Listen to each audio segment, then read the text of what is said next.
My name is Damari White, and I'm a graphic design major here at Coastal Carolina University, where this is my last year of college.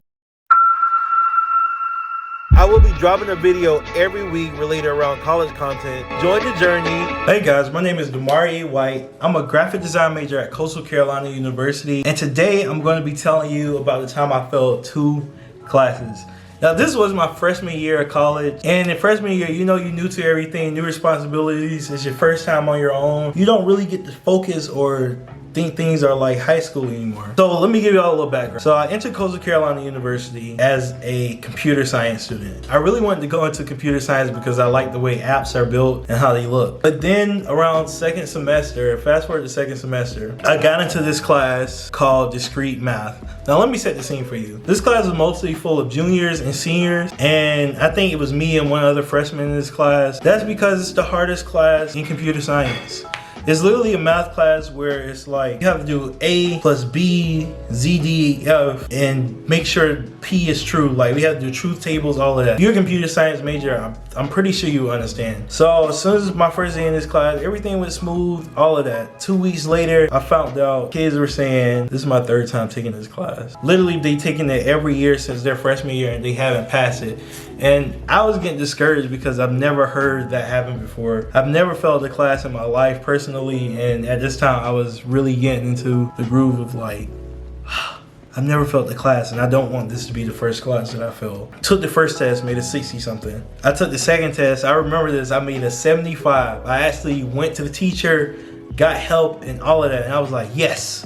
I got a 75, and in the class I was sitting at a 69, I think. It was like one of those grades to where it's like you could bring it up and pass, or you can bring it dramatically down and fail. At that point in the semester, it was like we had an exam 2 days before the day you could withdraw out of the class without a failing grade. So I was like, I'm gonna take this exam and try to press the teacher to see if he can grade it fast so I know if I need to drop the class or not. So I went and met with him, and when I met with him, this is like a middle-aged guy. He had to be around his 30s. He looked like he just graduated college. I met with the guy and he looked at me and he was like, honestly, I think you need to drop this class. And a part of me was just like, wow, I feel like I put in all this work and everything, and for me to drop this class, I was like, no, I'm gonna take this next exam tomorrow. And when I take it, I'm pretty sure I'm gonna pass. So I took the exam, next day comes, he didn't grade it.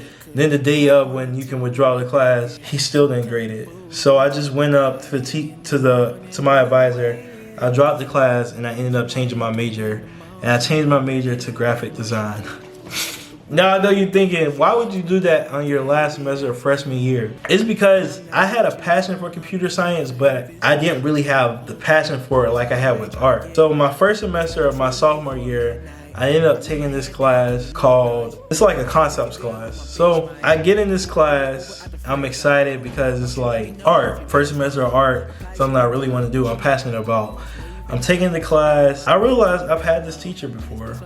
And teacher was amazing in other classes, great. But in this particular class, I could not keep up with the teacher. It was just, it's not me. It just didn't do me any justice. So then there were assignments online, like discussion posts. We would have to watch 2-hour-long videos on our own, maybe. We actually had to watch about 5 or 6 a week. And if you think about it, that's 12 hours of videos, and then we had to write 200 to 500 words, and he wanted us in the sweet spot of 400. And I would turn in like 160, 170, and sometimes I wouldn't do it at all because it's so overwhelming to watch videos on biographies of dead people and answer questions. Like, I mean, it is easy, don't get me wrong, but who wants to do that every day of the week? Not me. So I was actually doing some of them because we did do like maybe 2 or 3 in class out of the week, and I would write them down in my journal, my art journal, and not turn them in online, because with me it's like a process of actually putting things in my system to actually get it done physically. Yeah, I couldn't do it. So fast forward, we had 2 projects due. I had to meet with him to really dive into what these projects were, and I still couldn't get the gist of the projects, but I did leave the meeting excited. But then the next day I went and I officially dropped that class because it was the last day to get the withdrawal fail. Today that teacher is my boss, so I have to see him every day, and it's just this yearning in me like, wow, I really dropped your class. And he actually got on me the other week about dropping his class, and it was really embarrassing, but I think now we're over it. The moral of the story is, if you're in college and there's a class that you feel like you're scared you're gonna fail, you don't know if you want to take it right now, or you just don't want to do it, just withdraw the class. I'm telling you, it will save you so much time. You're still gonna have to take it later if it's required, but I'd rather drop a class than have a failing grade on my transcript. Because when you withdraw out of a class, it doesn't affect your GPA or anything. You just get a W. That's it for today's video. Make sure to like, comment, subscribe. I'm Demarie. Peace.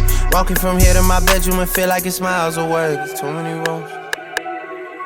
And I'm still hard body. I don't feel nobody. And I'm with some riding on my friends.